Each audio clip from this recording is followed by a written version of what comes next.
পীরগাছা থানাধীন ব্রাহ্মণীকুণ্ডা জায়গায় একটা ধানি জমি খেতে আর কি করেছিল যে অজ্ঞাত লাশ।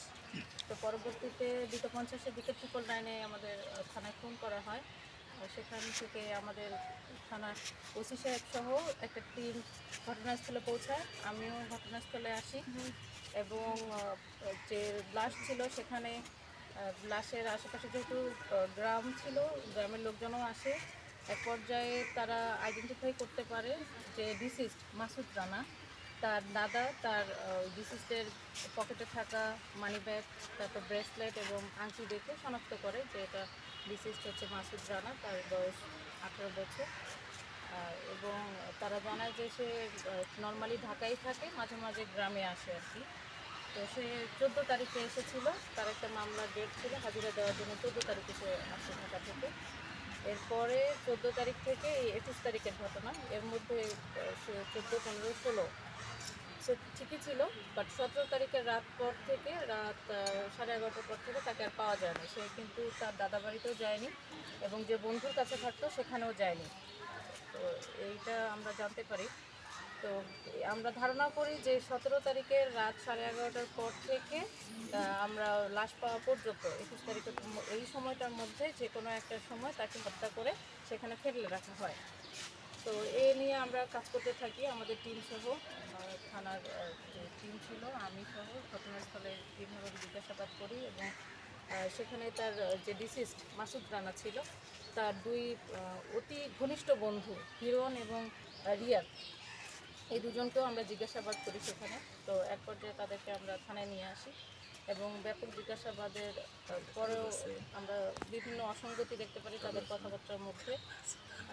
এবং আমরা তাদেরকে বলার চেষ্টা করি আসলে কীভাবে কী হলো, কিন্তু তারা স্বীকার করে না। পরবর্তীতে আমরা তাদেরকে তাদের যে কথার অসঙ্গতি এবং আমরা শিওর হই যে এরা ঘটনাটা ঘটিয়েছে এবং তাদেরকে অ্যারেস্ট করি। তারপরে আমরা তাদেরকে রিমান্ড চাই, বিজ্ঞ আদালত 3 দিনের রিমান্ড দেয়। রিমান্ডে আরও অধিকতর জিজ্ঞাসাবাদ করি আমরা এই দুজনকে। তো জিজ্ঞাসাবাদের এক পর্যায়ে যে ছিল হিরণ হচ্ছে এটা স্বীকার করে যে ঘটনা তারা ঘটিয়েছিল। ঘটনার মোট 4 জন ছিল জড়িত, রিয়াদ, হিরণ এবং তার সহযোগী আরও 2 জন মহিলা ছিল। তো ঘটনাটা যেটা হচ্ছে যে রিয়াদ তার মাসুদের অনেক ঘনিষ্ঠ বন্ধু এবং মাসুদ যেহেতু প্রায়ই ঢাকা থেকে আসতো, মাসুদের বাবা মারা গিয়েছিল, মা ছিল, মা ঢাকায় থাকতো। তো এখানে আসলে সে প্রায়ই রিয়াদের বাসায় থাকতো। তো 14 তারিখ থেকে 14, 15, 16, 17 এই সময়টা মানে পুরোটা সময় সে ওই রিয়াদের বাড়িতেই অবস্থান করছিল।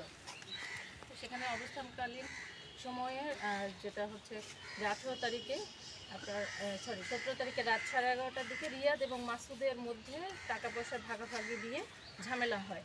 তো ঝামেলার এক পর্যায়ে, এটা কিন্তু রাত 11:30টার ঘটনা, রিয়াদের বাড়ির কাছেই, মানে একদম ওর বাড়ির রাস্তার উপরে যাওয়ার মাঝে একদম সন্নিকটে। আর ওর বাড়িতে এমন একটা জায়গা যে নির্জন, আশেপাশে কোনো বাড়ি নেই। তো ওখানে ঘটনাস্থল, হিরণ ছিল সাথে এবং রিয়াদ।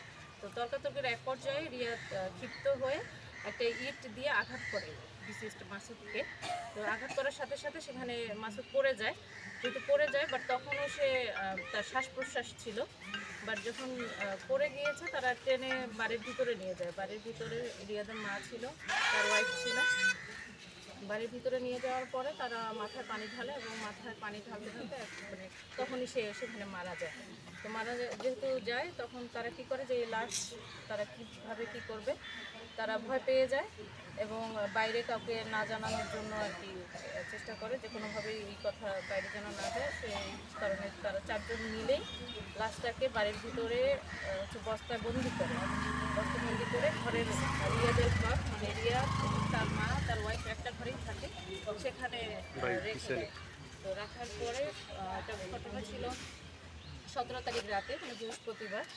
এরপরে সেখানে ছিল শুক্রবার আবার তারা রিয়াদের বাড়ির সামনে একটা ছোট দোকান ঘর আছে যেটা প্রায় 1 বছর ধরে বন্ধ ছিল। তো ওই ঘরে তারা রেখে দেয়, যেহেতু ওই পাশে কেউ যাওয়া আসাও করে না, রাস্তার সাইডে এবং দোকান ঘর বন্ধ। তো ওইভাবে ছিল শুক্রবার পর্যন্ত। তারপরে যখন গন্ধ বের হচ্ছিল লাশে, তখন তারা সেখানে আর রাখতে পারে নাই। এরপরে তারা 4 জনের সহযোগিতা করে একসঙ্গে মিলে শনিবার ভোর একেবারেই 4টার দিকে তারা ওই জমি বাড়িতে ফেলে আসে। তো যেহেতু গন্ধ হয়েছিল এই কারণে তারা দোকান ঘরে রাখতে পারেনি, তারপর জমিতে ফেলে দেয় এবং তারা একটা নাটক করে যে যেহেতু মাসুদ রিয়াদের সাথে অনেক ধরনের বিষয় নিয়ে অনেকের সমস্যা ছিল, তারপরে তারাও হাজতও খেটেছিল ডিসিস্ট মাসুদ 6 দিনের জন্য একটা আদার সেকশন মামলায়।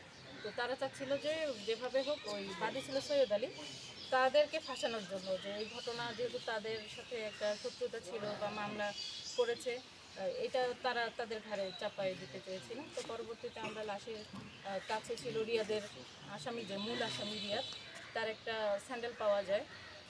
এটা দেখে আমরা আসলে হই যে না, এটা ঘটনা সে ঘটিয়েছে এবং পরবর্তী